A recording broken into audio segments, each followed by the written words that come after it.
তান্ত্রিক হয় না।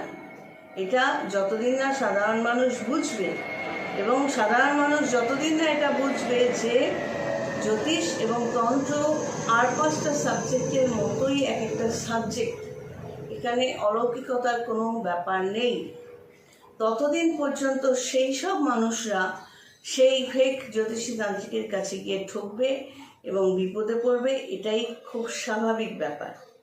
কারণ ধরো কেউ যদি আমার সাথে কথা বলে, আমি যুক্তি দিয়ে তাকে সমস্ত কিছু বুঝিয়ে তবেই কাজ হাতে নেব।